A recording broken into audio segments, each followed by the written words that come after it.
Hey, Jeff, thanks for joining me. Hey, Steve. I appreciate you here. We're going to go a little bit in the weeds here for commercial real estate into the CMBS market.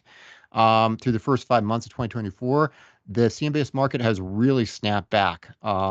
We're seeing after the issuance of CBS declining by 27% on the year. We're now, and let me see, that was a whopping 73% based on data last October.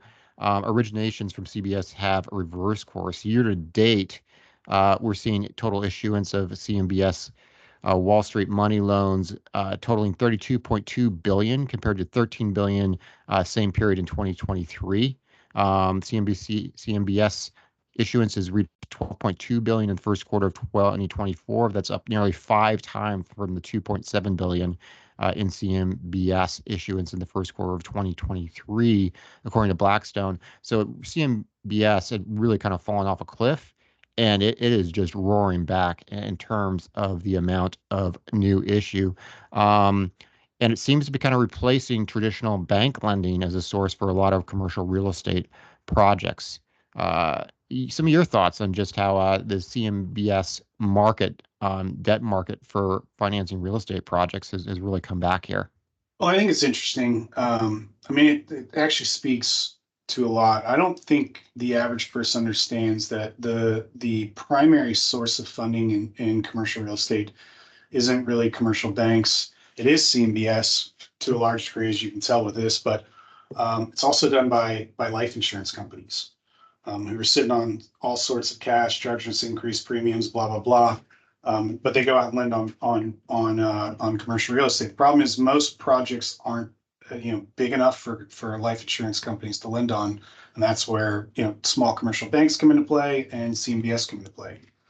Ideally, I think what's actually really happening from the side of CMBS is they're seeing that there's potential where these securitizations are going to make a lot of money.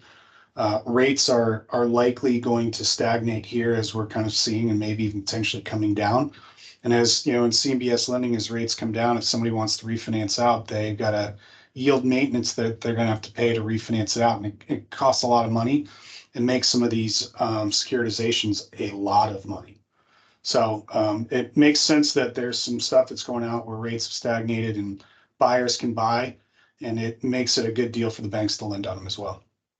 Yeah, and I think when you take a look at regular commercial lending, maybe we have seen if some banks get a bit shy, given maybe over concentration in the regional markets they play in. Sure. CMBS, you really don't have that. It's such a diversified product where you're taking the debt up, you're slicing it, you're maybe putting it with all other tranches of other debt, and you're really creating a very well diversified product. Yeah. And really, I think people talk about distress in the commercial real estate market. It's not really true. What we've seen is some distress in some pockets. Like there's certainly some urban downtowns, office, almost pure office plays that are in a lot of trouble, or maybe some traditional shopping malls that are in, some real troubles. But then you go and, you look at um, local malls where you're seeing, more.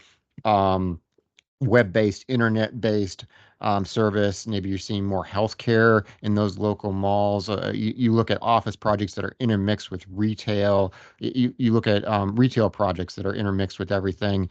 You look at certain regions. So I think, by and large, real estate's been doing pretty well, and CMBS is a little better structured to have exposure to everything, while regional banks can sometimes risk getting exposed to one of the trouble spots. Yeah, interestingly enough, I would add to this as well. Your community banks, regional banks, even some national banks who don't do as much balance sheet lending. In the article it mentions Silicon Valley Bank, Signature Bank, and First Republic Bank. Both of those were heavily impacted by social media. And the reason I bring that up is, really what you're talking about is media in general. So banks generally will pull back when the media starts reporting problems just to make sure they're covering themselves. And as time goes by and they figure out, where the right pockets are, who are the right lender, the right borrowers, et cetera, they start putting money back out on the street as well. So Yeah, it just takes time to get there. Yeah, and one aspect of this that actually I'm not a big fan of, but I think that is in play is when you look at the CMBS issuers, you're looking at like Goldman Sachs, Bank of America, Wells Fargo, JP Morgan Chase, Citi. You're looking at the too big to fail banks. You're looking at the banks that are operating with an implicit guarantee from the federal government. And then when you look at the banks that are maybe pulling back in the on the lending, you mentioned, banks, a bank that's no longer here. It wasn't too big to fail.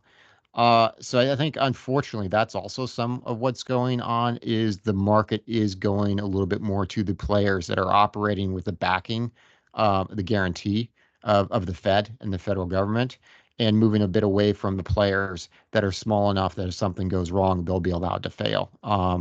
As a fan of capitalism and market economies, I'm not a big fan of what's kind of the socialization of risk.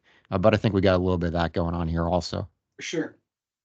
Okay, well, hey, thanks for the insights, Jeff. If you enjoyed the video, give us a thumbs up. Click subscribe if you have not. Visit our website, selectfincap.com, and register for exclusive deals, real estate investment opportunities. Thanks a lot. Appreciate it. Thank you.